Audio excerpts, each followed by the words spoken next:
What it do, YouTube? It's your boy Mike from NYC, and we back with another reaction. Today we are watching another Making the Case new series, 1996 Bulls.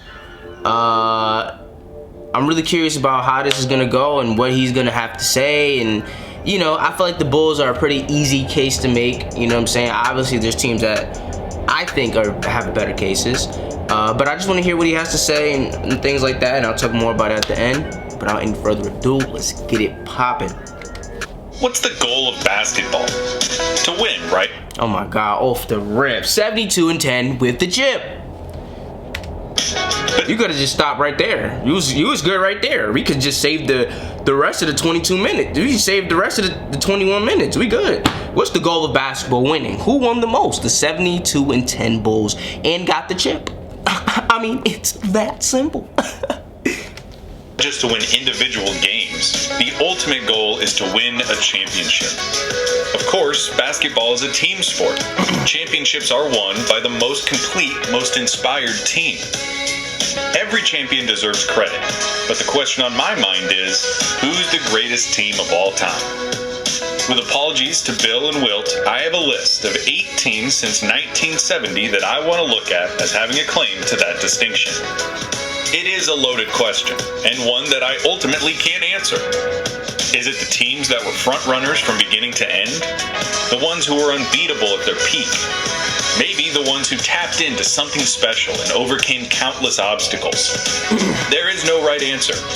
It's your job to make your own call, and it's my job to make the case.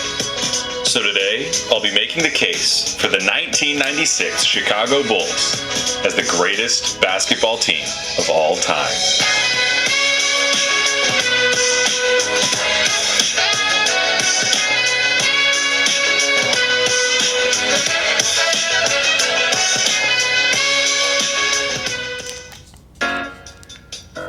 Why this Bulls team?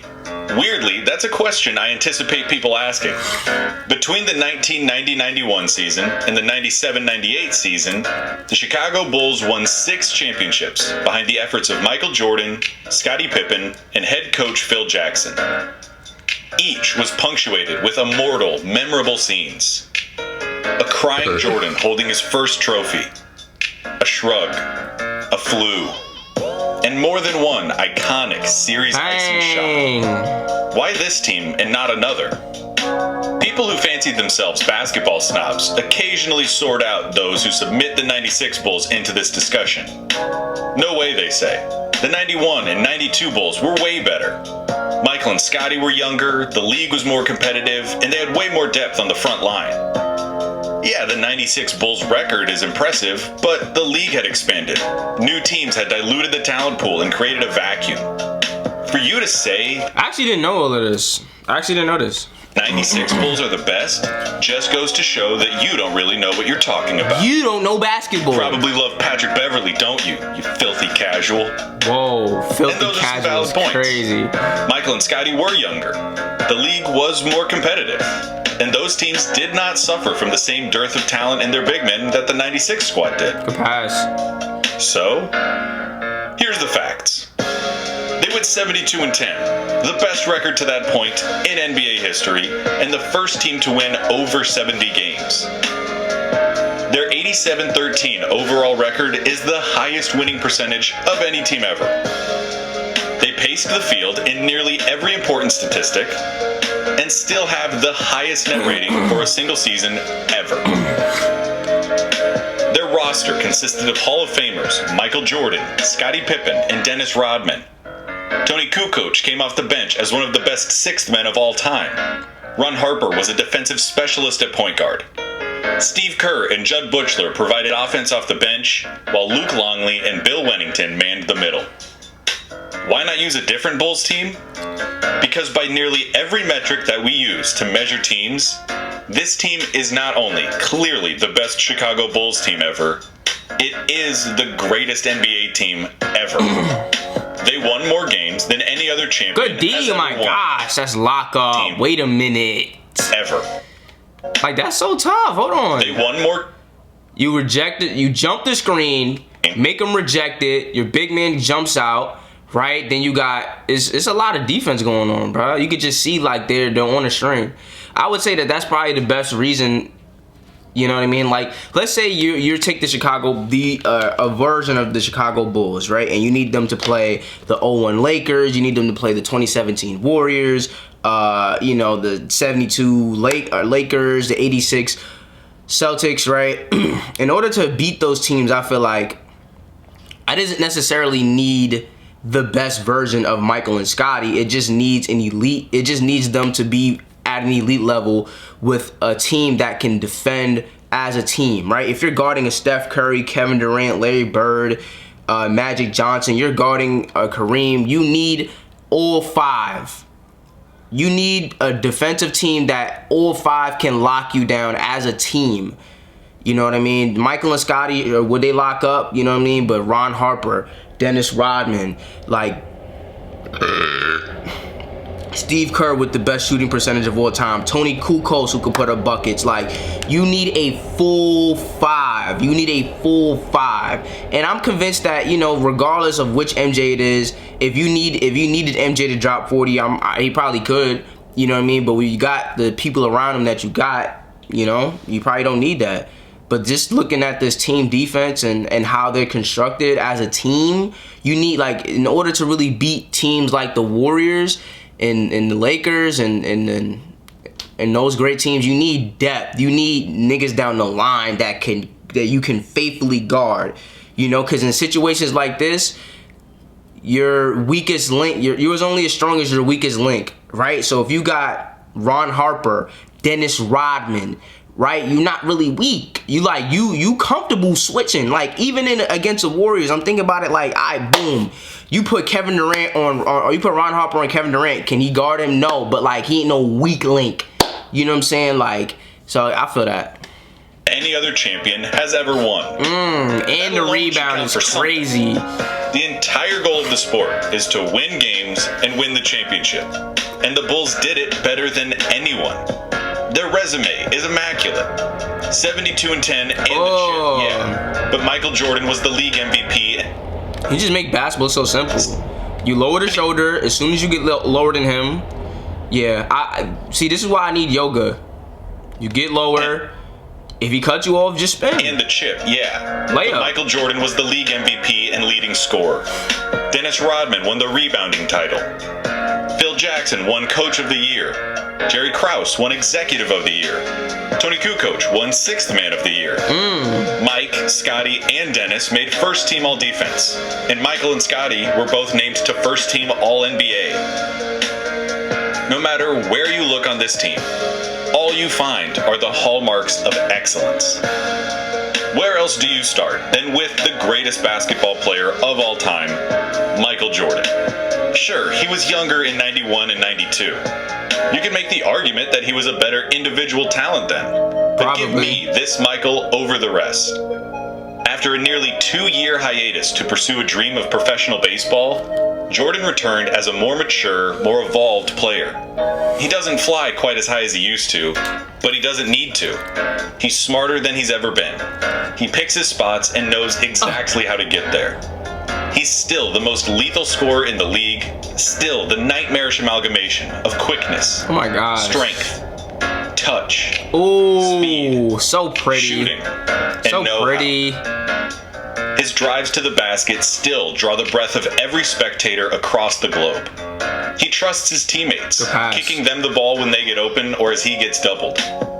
He still has the abilities to wreak havoc on the defensive end and does so with zeal. He doesn't take nights off and he doesn't get tired. He led the league in minutes and played in all of Chicago's 100 games that season. As I have said before, a basketball in Michael Jordan's hand is the defining image of the sport. It feels like they were made for each other and that we should celebrate the fact that they were able to intersect. He was the best offensive player in the game, able to score seemingly at will from everywhere on the court, had developed into a capable and willing passer, defended at one of the highest levels in the league, and, dare I say it, took nearly every matchup personally. Right alongside him, as he was for every championship campaign in Bulls history, was Scottie Pippen. Meet Editor X, the world's most advanced website design platform. Made for you. Often cited as the greatest sidekick in basketball and perhaps all of sports, the moniker should carry no insult when applied to Pippen. The 6'7" forward with the 7'3" wingspan from Central Arkansas made it all work and goes down as arguably the most complete basketball player of the 1990s. He filled in the blanks, as Chuck Daly once said, with passing, scoring, ball handling, defense, confidence, and leadership. Whatever the team needed, Scotty provided. Good pass. To his own individual credit, during Jordan's first year playing baseball, Pippen finished third in MVP voting, and the Bulls were competing as legitimate championship contenders. The following season, again without Jordan, Pippen led the Bulls in every major statistical category. By 96, Pippen had settled comfortably into an average of 20 points, 6 assists, and 6 rebounds a night. And did I forget to mention that Pippen might well be the best perimeter defender in NBA history? Right. Shoot. Well, Scottie Pippen might well be the best perimeter defender in NBA history. Give me that! Give me the ball! It was Pippen who was often given the responsibility of goddamn the opposing ball. team's best scorer. A fate similar to being sentenced to Alcatraz. Scotty was made to play defense and did it with every inch and ounce of his body. Give me the rock, yo. On that end of the floor, he was nearly as destructive as Jordan was on offense. Yes, it's true that Scotty succeeded next to Jordan. But it's just as true that Jordan only succeeded next to Pippen. They formed a perfect partnership, different in so many complementary ways.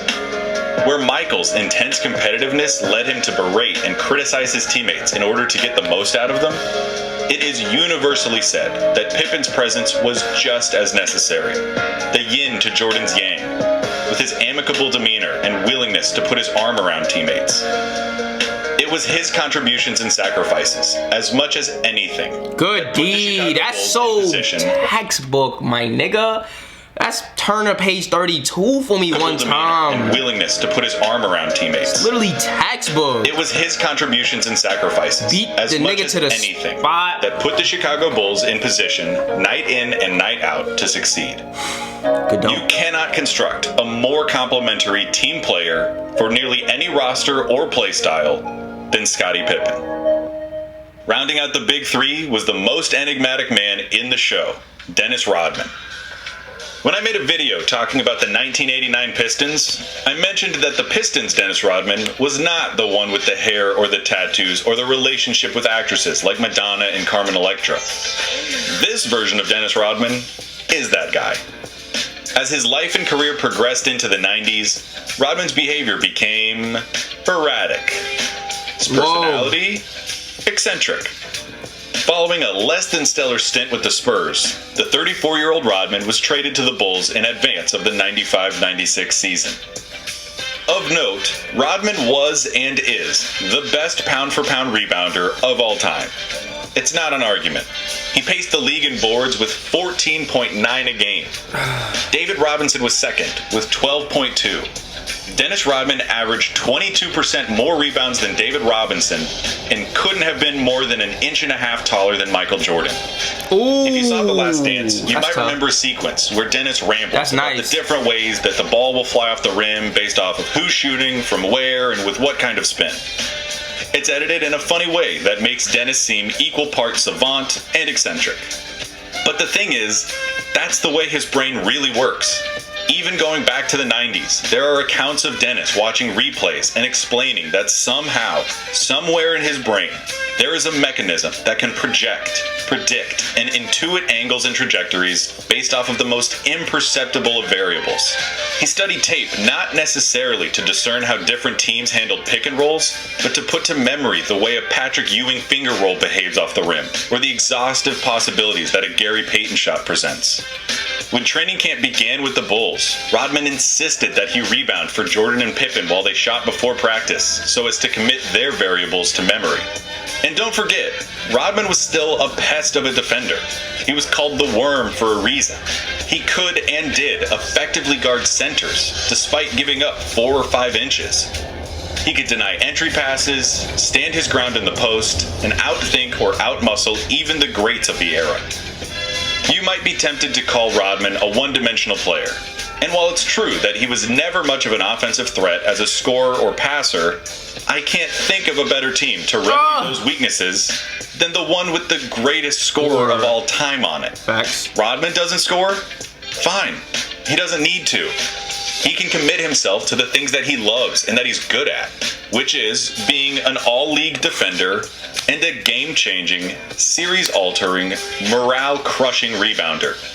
What's it matter if a pitcher can only throw one pitch, if it's a 120-mile-an-hour fastball? Lord have mercy. 120 is crazy. And the rest of the Bulls were as decorated and as talented as you will find on an NBA roster. Tony Cucoch came off the bench as an overqualified reserve, winning the 6th Man of the Year award and finishing the regular season as the team's 3rd leading scorer. Damn. He was a great shooter, terrific passer, and as a long, versatile 6'11 small forward, presented matchup problems at... Nigga, Cucoch was a small forward, 6'11. What? Nah, are you serious? I didn't know he was that tall. Height of Tony Kukoc. 6'11 is out of line. 6'11 small forward or power forward is, at that time, is crazy, bruh. Cause Dennis, I guess he was, he came off the bench. That's crazy though. Ron Harper, the team's point guard, embraced the role of defensive specialist, offering no sanctuary for players deemed unworthy to be guarded by Jordan or Pippen. Steve Kerr came off the bench as a backup guard and helped space the floor and provide sparks of offense in his limited minutes, thanks to the fact that he is still the most accurate three-point shooter in basketball history. Or Scotty? And Whoever that was. Okay, Bill Wennington and Luke Longley weren't stars at center, but they didn't really need to be. Rodman more than picked up their slack. Facts. These teams from the past that sacrifice center production you got a mid-range? more versatile perimeter players tend to project well into the modern game. At the same time, though, this lack of talented size does leave them ripe for critics who suggest that they couldn't stand a chance against a dominant center. Which line of thinking is correct? I don't know. But I'm going to give the benefit of the doubt to the team that went 72-10 in a league with Hakeem Olajuwon, Patrick Ewing, David Robinson, and Shaquille O'Neal. I don't know. Call it a hunch. I also want to take a minute and talk about the mindset of this Bulls team. To do that, we have to talk about the Zen Master. There's some debate as to how important head coaches are to the success of NBA teams, but Phil Jackson is one of the ones who mattered. His unconventional approach to coaching centered on presence of mind and borrowed philosophies and techniques from everywhere, from the Sioux tribes to Zen Buddhism. As much as he preached the tenets of the triangle offense, emphasizing spacing, taking what the defense gave you, and playing with intent, he imbued the Bulls with a sense of the moment. Today only happens once. You only get to play the game for so long, and teams like this don't come around often. With the oldest roster in the league, the Bulls took these lessons to heart, ran his system beautifully, and never found a moment that was bigger than they were. This team had the eye of the tiger. That's thanks to Phil Jackson, and thanks to Michael Jordan. Michael Jordan was the top of the food chain. He was an apex predator. He had no rivals, never found an equal. He competed and wanted to win to a fault. Nobody trained harder than he did. The legend of Michael Jordan is one of a man who never, not one time, got outworked. And that work ethic was applied unilaterally to his teammates. They were berated and held to the highest standard of performance in professional sports by a pathologically competitive maniac.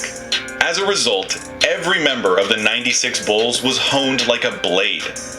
You had to be a stone-cold competitor with ice in your veins to run with Jordan. You have to take that into account when talking about the greatest teams of all time. If teams take on the identity of their best player, then this team is unlike any other. You can talk about matchups and schemes and systems all you want. This team goes into every game with a Michael Jordan mindset. They don't just expect to beat you. They don't just expect to win. They want to decimate you. They're the alpha dog, constantly looking for challenges, waiting for somebody to return their gaze. They want the fight. As they entered the playoffs, they put the pressure on themselves. They knew their 72 wins would be discounted if they didn't win the championship. As they proudly proclaimed, it don't mean a thing without the ring. But if you want to talk about matchups and schemes, we can do that too. First question, what the hell are you going to do with Jordan? Once he'd reached this height of his powers, he was virtually unstoppable. Nigga had infinity stones. Gary Payton had his moment against Jordan in the finals. And the insinuation that he could have changed the series had he guarded him sooner generated one of the defining memes of The Last Dance. That's hilarious. And okay, let's say you do somehow slow down the best scorer to ever play basketball.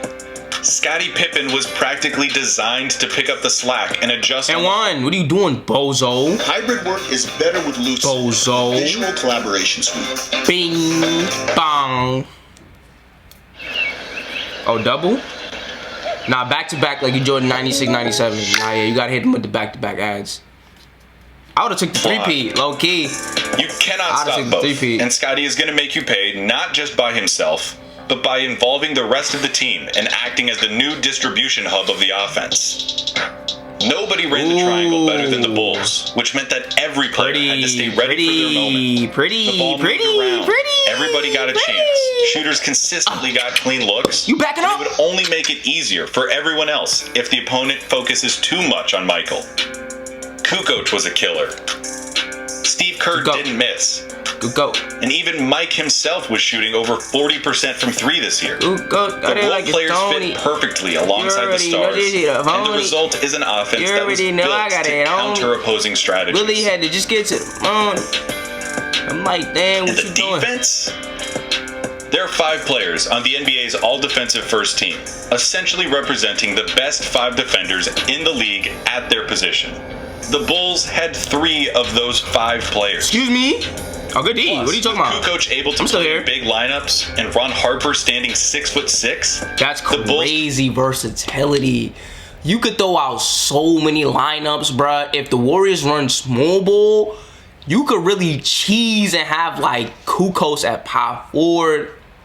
You know what I'm saying? You could have Harper, Jordan, Pippen, and then you could have Cucoch and then Rodman if you want to go small. If you want to go big, you could probably have Cucoch at the 3, Rodman at the 4, and one of them other centers at the 5. Like, you could get really frisky, bruh. You can take out Harper. You probably could have a variation where MJ runs the point, Scottie runs the 2, Cucoch runs the 3. You know what I'm saying? Maybe Rodman. You know what I'm saying? Or you got a lot of versatility. I do think that they are a lot deeper than I gave them credit for. Having Steve Kerr and Tony Kukoc off the bench is absolutely crazy. You know? Because that's a lineup where it's like, you know, some certain teams like the 73-9 Warriors, like, really the responsibility, I feel like a lot of responsibility was on the bench to outscore the team. Like, for example, like you have like, okay, your starters and then your bench, right? The Warriors starters would outscore you, and then their bench would usually outscore the other bench more than what the starters outscored. But this team, it kind of is similar in that way, you know what I mean? But in terms of the other teams that won the chip, you know, I'm thinking about the Warriors and the Lakers. I think this team's probably deeper. It's probably deeper. It's probably more versatile. And I think it's gonna be tough. Practically everything and offer an endless amount of versatility. And despite their lack of premium centers, the Bulls were top 4 team in rebounding thanks to, you know, the best rebounder in the league. A precision offense with the sharpest of spearheads. A defensive squad that rivals any lineup in history, and the versatility and switchability that modern teams would drool over. Yeah, the switchability is crazy. How can the Bulls be any more impressive? Crazy. I'll tell you how. At the end of the 1993 NBA Finals, Michael Jordan had led the Bulls to their 3rd straight championship, a feat not accomplished since the 1960s. He had achieved worldwide fame and was being hailed as the greatest basketball player ever. And then, suddenly, he walked away. He plugged away in minor league baseball to varying degrees of success. And the Bulls tried to make sense of life after Jordan to varying degrees of success. After nearly 2 full years away from the game, Jordan returned for his second act, signaled with 2 simple words. He played the final 17 games of the 95 regular season, complete with a 55-point explosion in MSG and a game winner against the Atlanta Hawks. Hey! He looked good, but he didn't quite look like the Michael Jordan of old. His body wasn't in the same kind of shape. His shot didn't go down the way it used to. And he made mistakes that made him look human. A heretical label for his airness. In the second round of the playoffs, for the first time in over half a decade, Michael Jordan lost, defeated at the hands of Shaquille O'Neal's Orlando Magic in 6 games. The questions began almost instantly. The Bulls traded for Dennis Rodman. That guy's a head case, right? Are they desperate? Pippen had accrued extra miles while Jordan was gone. How could his body hold up? And most importantly, was it possible that Michael Jordan could still be Michael Jordan? The bar had never been higher for an athlete. Michael Jordan was the standard. He was basketball. How could he walk away and come back nearly 2 years later, step into an almost completely new roster, and be expected not just to compete, not just to win, but to dominate in a way that was specific to him and his teams? Bruh, how you cross both y'all is crazy. In the face of these questions, Michael Jordan and the 1996 Chicago Bulls responded with the most successful season in professional basketball. That is crazy, though. That is crazy. 72 regular season wins and the championship. What is the greatest team of all time? What's it look like? Right. Who's on it? And how would you know that they're the greatest of all time? They'd probably have the best sidekick ever. Someone who can do anything on a basketball court, including completely neutralizing the opposing team's best player. They'd like to have the best rebounder since color television. Another player who isn't afraid of anything and who can stop giants in their tracks. They would love it if their coach just so happens to be the most decorated man to hold a clipboard. And they'd be lucky to have, I don't know, the most accurate three-point shooter in history. The best sixth man in the league. A bulldog of a point guard. A roster full of toughened, capable, willing players who have all been forged in the fire of their leader, the greatest player who has ever competed in the sport of basketball. And you'd know that they were the greatest by their play. They'd elevate their games from competitions to performances. Bro, that's a Ziploc bag, bro. Awestruck. That's in a Ziploc, to say boy. that they saw this team. You in a Ziploc, They were there. boy. They witnessed history. This greatest of teams would look a whole lot like the 1996 Chicago Bulls. Because that's exactly what they are. The greatest basketball team of all time.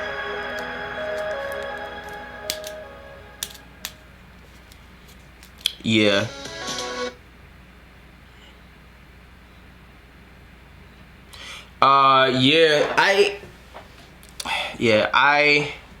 I agree with a lot of what he's saying. It's no one can convince me that the 96 Bulls would definitively lose to anybody, even the 2017 Warriors. I would say that if I could pick a series, right? If you had a hierarchy of series, right? You have a top 5 series, right? That you would pay whatever you could, or whatever amount of money to see matchup. I think definitely in the top 5, but possibly number 1 would be the 96 Bulls versus the 2017 Warriors. I think that there's so much in that. I mean, you got Dennis Rodman versus Draymond. That would be such an interesting battle to see those two go at it, to see the mind games that's played, to see like the IQ, you know, because Draymond is really one of the smartest players of all time. Then you got Steve Kerr the player versus Steve Kerr the coach. That's gonna be super interesting. Then you got Michael Jordan versus Kevin Durant. Two of the when you think about the best scorers of all time, those are definitely like really 2 of the top 10 to be safe, but really like 2 of the top 2. Like when you think about the best, greatest, most unstoppable scorers of all time, you have Michael Jordan versus Kevin Durant. Now Michael Jordan isn't in his prime, right? But Michael Jordan's on a mission. He just came back from baseball. He lost immediately from baseball. I'm gonna have to call him back. He lost from baseball. He's back on a mission. He's in the lab. I mean, he's in the lab. Something to prove. Like, yo, like the Bulls, right? Something to prove, right? Then you have Steph Curry, one of the greatest shooters of all time. You have Klay Thompson, one of the best 3-and-D players of all time. Well, Curry, one of the best shooters. I feel like at this point, it's kind of like to just say that is a little bit, it's not giving him all his credit. He's one of the best point guards, really one of the best players to ever play, but really also one of the best point guards also. You know, then you got guys like Scotty. You know, how is Scotty gonna match up against MJ? Or how is Scotty gonna match up against Durant? Like, how is that gonna look? What lineups are gonna be thrown out? You know, you got the death lineup. You got Curry, Iggy, Curry, Clay, Iggy, Durant, and Draymond. You know, like how are the Bulls gonna combat? What are they gonna throw out? You know, you probably want Ron Harper. Do you want Ron Harper on Curry? Do you want MJ on KD? Do you want Durant on KD? You probably have to go Durant or Scotty. I said Durant on KD. Scotty on KD, right? You probably want Mike on Curry. Like there's so many potential chess moves that you can make in that series that I think that would make it one of the greatest must-watch of all time. You have one of probably one of the most inspired dynasties ever in the Bulls. You know what I mean? With something to prove. And then you have one of the most unstoppable individual piece by piece juggernauts in the history of the game. That would be definitely one of the most I can't really see a better, like, in just terms of all around basketball, like, you know, because there are matchups where you want to see, like, a lot of people would probably want to see a series where prime Kobe goes up against a prime LeBron, like the Heat versus like those really good Lakers teams where they went back to back. Or you probably want to see, you know, one of those Lakers teams that Kobe played against with, you know, against MJ and his squad. You know what I'm saying? Or you probably want to see maybe a prime prime Celtics go against a prime Bulls. But I think when you take all of the things into consideration, I feel like most of those are really just like, you just want to see, it's really more about the players. It's not really about the game as much. Like, you want to see Kobe versus Mike and see how they would duel it out, you know what I mean? But when you go down the list, versus that 2017 Warriors versus the 1996 Bulls, you go down the list of basketball, like, must-watch things, you know what I'm saying? Like the greatest scorers, you know, like you got one of the greatest defensive teams versus one of the most unstoppable offensive teams, right? You got the Draymond versus Dennis Rodman. You have who's gonna be the better scorer in that series. You got MJ, you got KD. What's the matchups? Who's guarding who? You know what I'm saying? Last shot situations, this, that, and third. Like, there's so much when you go down the list of things that you would see, you know, in that situation. I think it definitely, to me, it puts it at the #1, you know, fantasy watch in NBA history.